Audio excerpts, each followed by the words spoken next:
Tonight on the Reno Show, our resident Chippy Rowan is sharing some of his expert tips, everything from refreshing your bathroom grout to how to pitch a roof that can affect your entire renovation.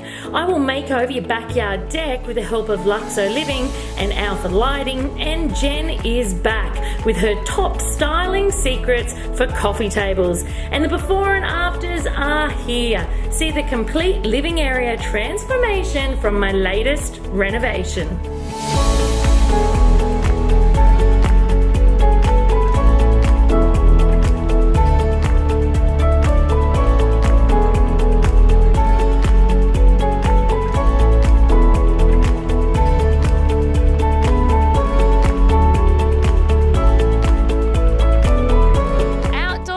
Spaces are a prized possession of every Aussie home. And I have a huge one behind me right here, I tell you.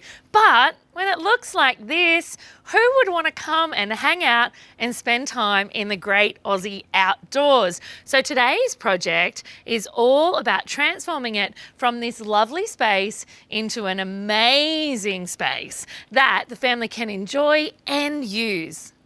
About a month ago, the family that owns this house cleaned and oiled the deck. So today I'm going to give it a quick mop, and then I'm going to start to complete the renovation by styling the space.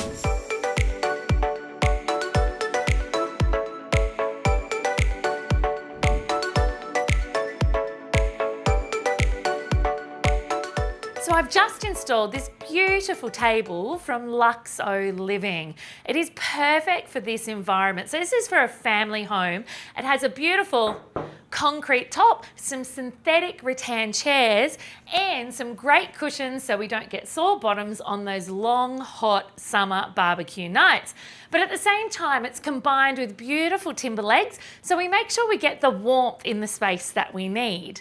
Now, so many people would just stop here.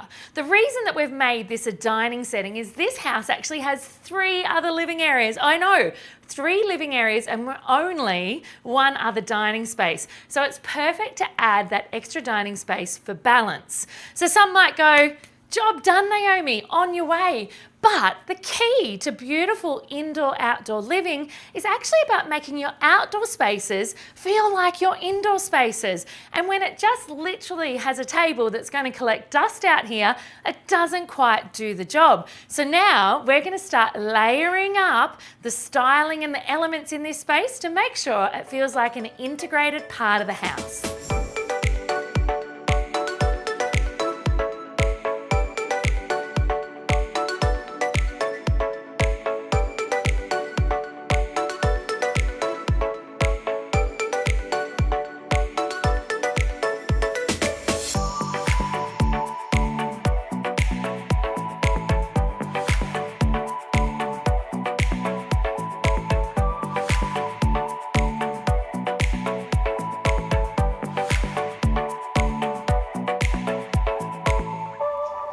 Now, with all these finishing touches, this is the perfect low maintenance outdoor space to enjoy a long afternoon cup of tea.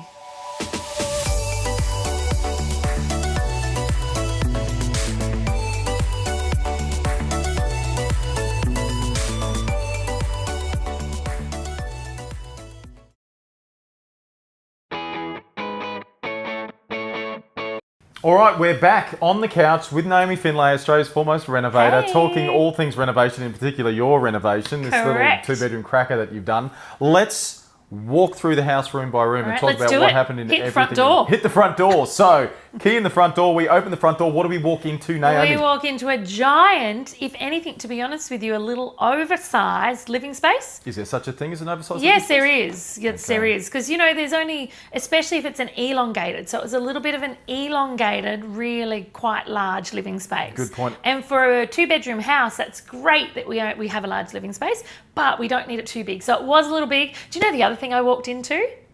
It stank. Yeah, we don't have stinker vision, so apparently it was quite smelly. It smelled. And it looked great, like the carpet looked in good nick. Yeah, well, you can see that in the before photo. It looks okay. Oh, my lordy. If only we had smell cam. Probably not a good thing. It stank. Absolutely stank. The whole front of the house pretty much was windows, which was lovely because it let the light in, Yep. but it also meant that I lost a wall. Yes. You know, I lost a wall. Walls Yep. are functional. I lost Yep. a wall.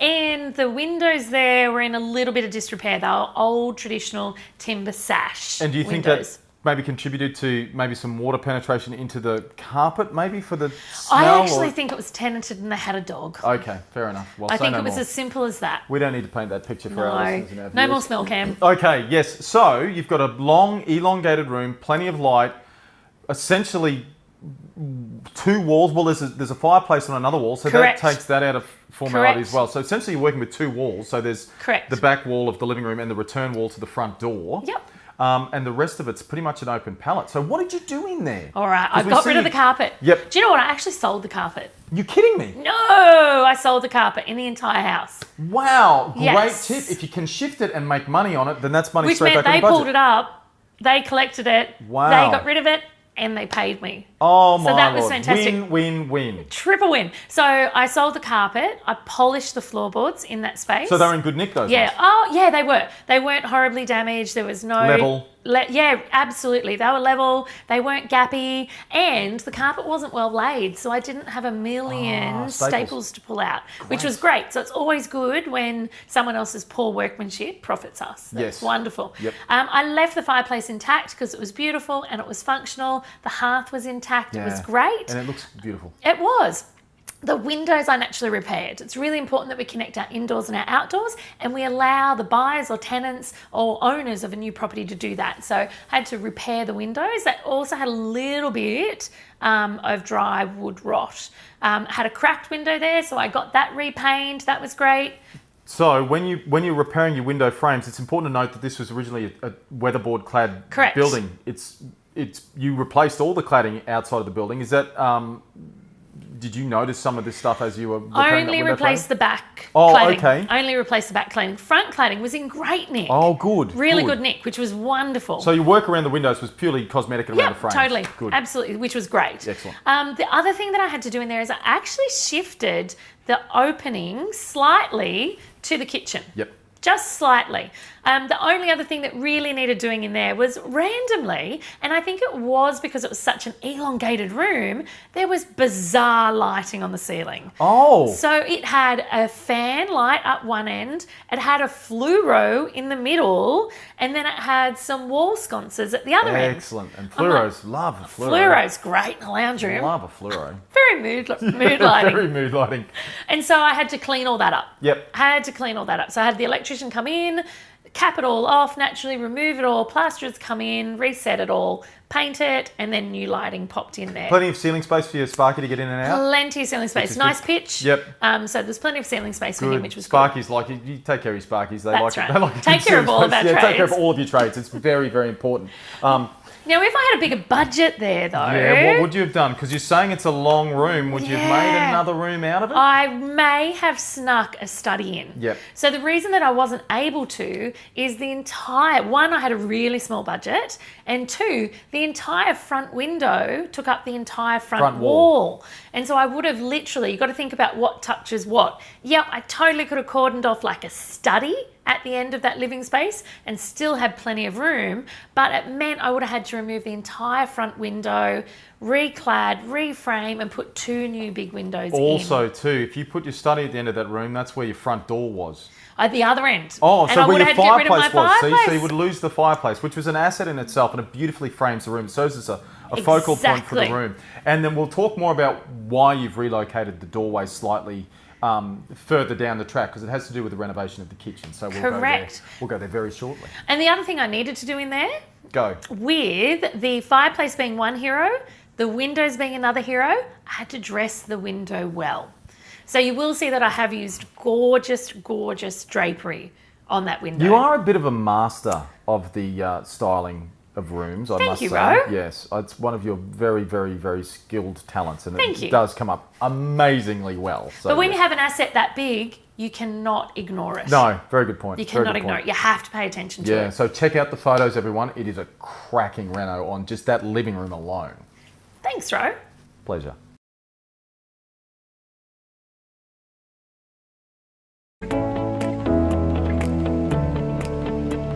Hey everyone, we have Jen from Interiors Addict with us. Welcome back, Jen. Thanks for having me again. Now, your pleasure.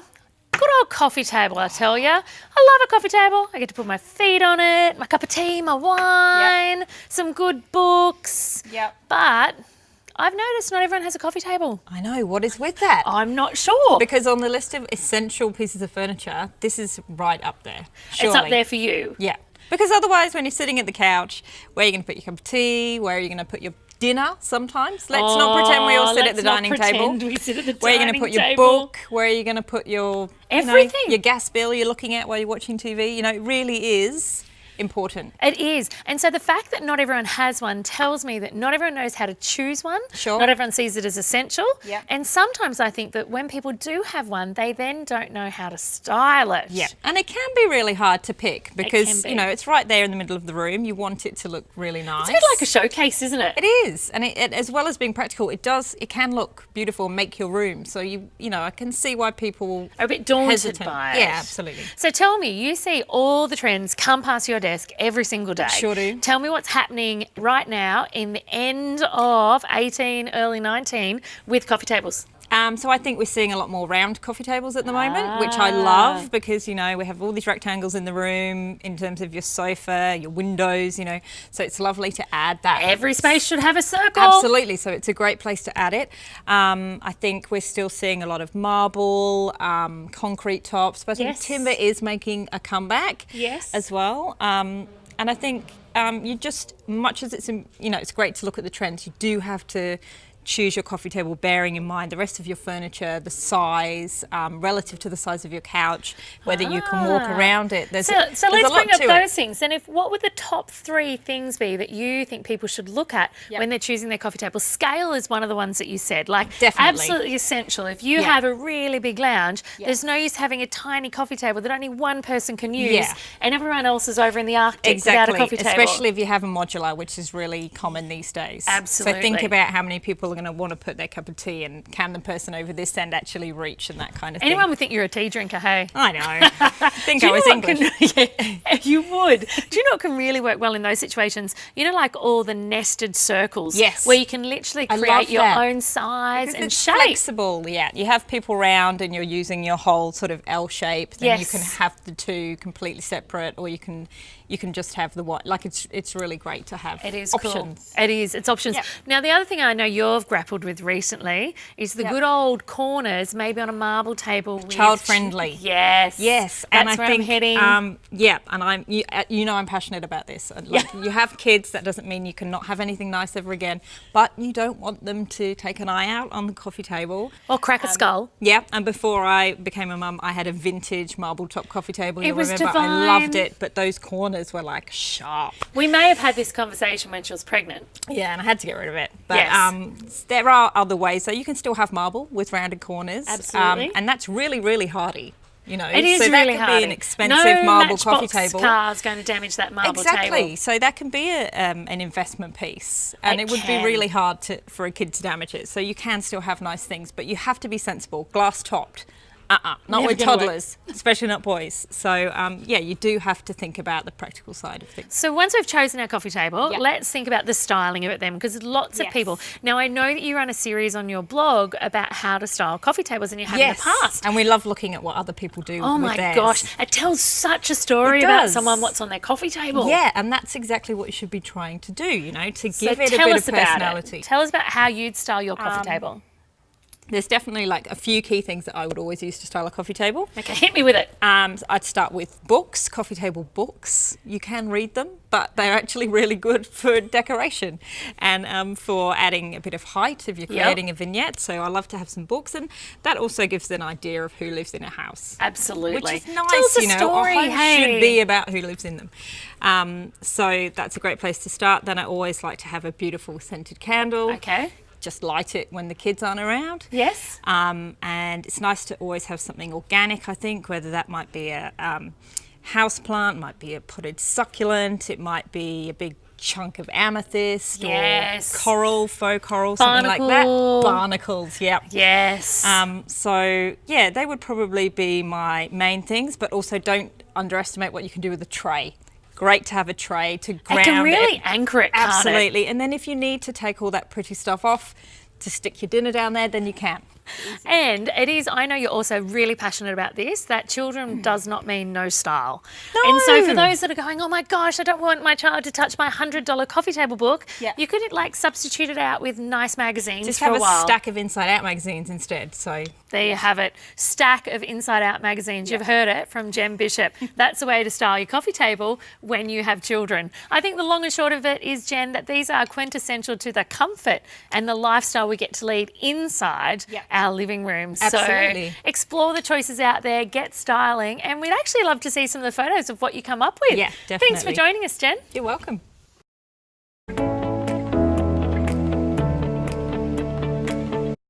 Hey everyone, we are here with Rowan, our very famous Chippy. And we are here Very famous Chippy. Well, you're on the Reno Show, dude. That's right, that's all you need.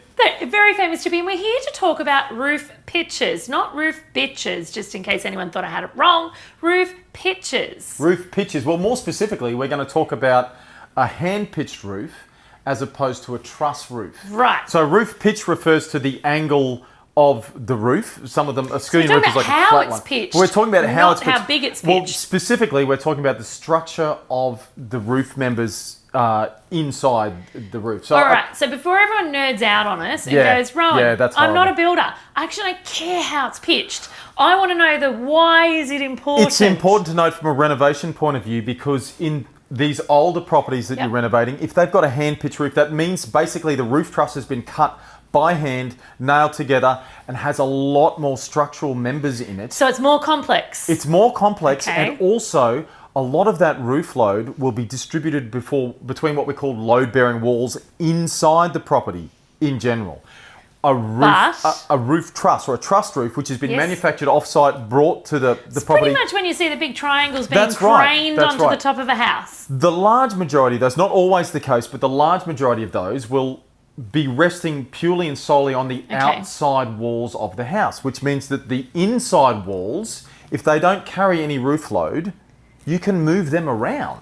A bit like a jigsaw puzzle. A bit like a jigsaw puzzle. So if you've got a hand-pitched roof, it can reduce the amount of flexibility of what you've got to do in design-wise within that house. If you've got a truss roof, not always the case, but worth checking out and getting your house up into the ceiling, head up into the ceiling space.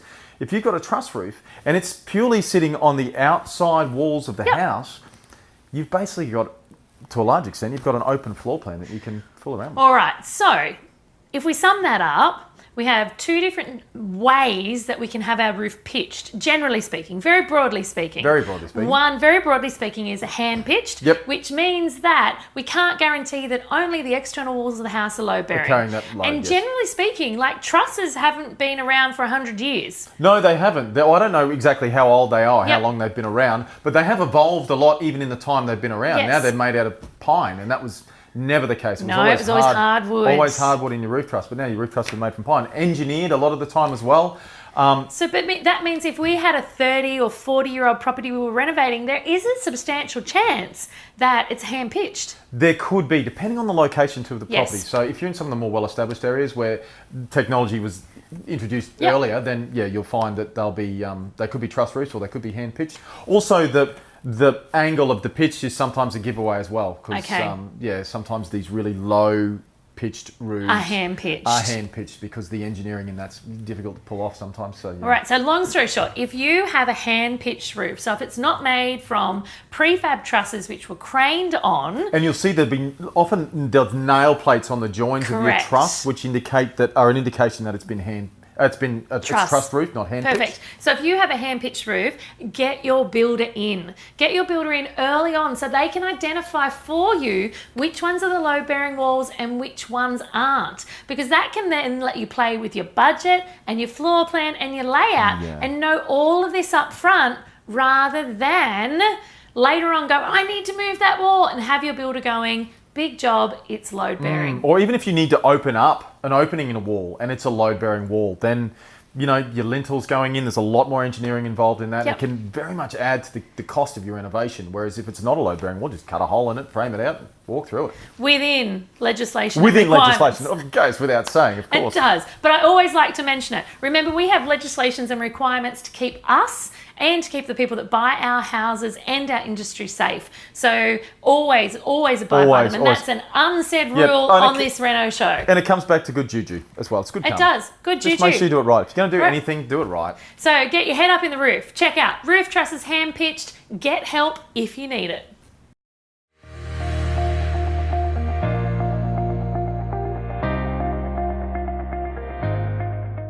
Welcome to the bathroom for the first time today, but I'm sure it won't be the last time. So we're in here now just to have a look at a few things that are fairly common problems around bathrooms, one of them being discoloration of grout. Now you can see here on the horizontal surface at the back of the bath, the grout's gone a really horrible browny, yucky colour, whereas here on the vertical surfaces of the bath, it's stayed nice and white and pristine. And why does this happen, you ask? Very good question. Because this flat surface carries dust and it gets moisture in it all the time, and grout will receive that moisture, it will absorb that moisture, it will then suck the dust into the grout lines as well, and then it will discolour over time. As well as if you have moisture sitting on this for any extended period of time, it will also soften the grout, and then it will absorb the dust and the dirt and the things, the soap and all that sort of scum that can end up here, especially if you've got kids. So what we're going to do is we're going to quickly show you how we can fix this problem by scraping this grout out and then re-grouting it with some new fresh white grout. It's a really good way to really lift a bathroom. Very cheap, very affordable, very easy, anyone can do it. So stay tuned.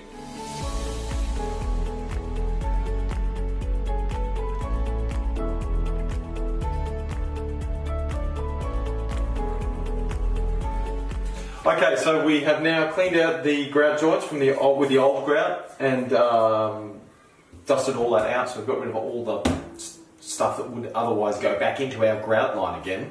Cleaned it up, nice and dry. We've mixed up our grout to desired runniness consistency, and as according to the manufacturer's specifications. And now comes the fun part. We get to play pat cake with our grout. Okay, so we're just going to take our grout, and because we're going to do a really small spot, we're just going to put a bit of a spatula of grout down here. Just run this down our joins like this. It's going to get messy, so that's okay. That's why we've got our gloves on. That way, a little bit this way. Now you can use a specific grout sponge or a grout, what are they called? I can't remember now, but there's tools that you can use for it. Just spread our grout in there, like that. Use the ultimate tool.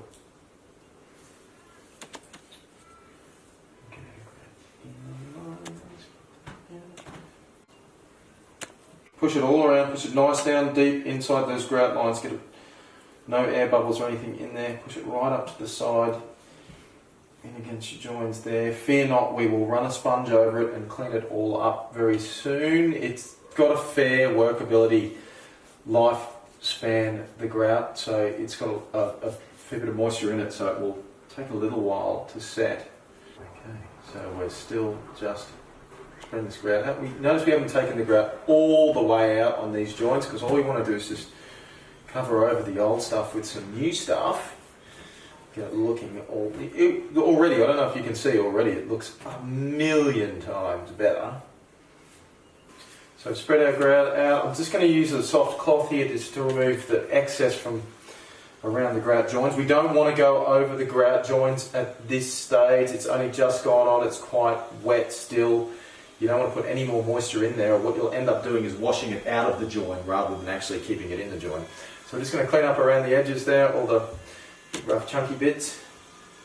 Alright, so the grout is in. We've cleaned up all the rough bits and pieces around it and cleaned up all the excess stuff. We've left it there for a little bit just to harden up so that we can do our final treatment with the cloth. So we're just going to go over it here with a soft cloth, work it across the grout lines horizontally and diagonally, just cleaning the excess grout off and smoothing out already it's whiter, but you can see, I hope you can see that. It certainly makes a difference from where I am sitting compared to how it was. Working that grout, still working it in there. It's still quite malleable, as you can see. And we'll leave, once we've done this, we'll leave it again for a couple of minutes just to harden up again, and we'll give it one more treatment with the cloth. And then we'll leave it to go off, and we'll come back and clean the excess off with a dry cloth off the tiles. It'll just come off like powder. It's only a very thin coat on the tiles then.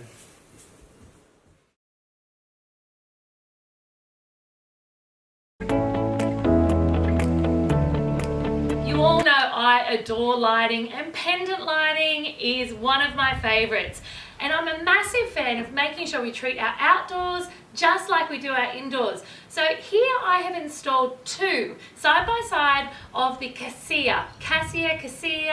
I'm unsure, it's probably Italian and I'm not the best at that. They're from Alpha Lighting, and at the moment Alpha Lighting wants to give a gift to all of you Reno Show viewers, and you can actually get your hands on one of these for $2.99 and a little bit of short change instead of $3.69. So that's a massive bargain. They're made of a phenomenal product that looks exactly like timber, but they're very durable for alfresco areas like this. So make sure you check out the link in the description below and grab two of your own from Alpha Lighting.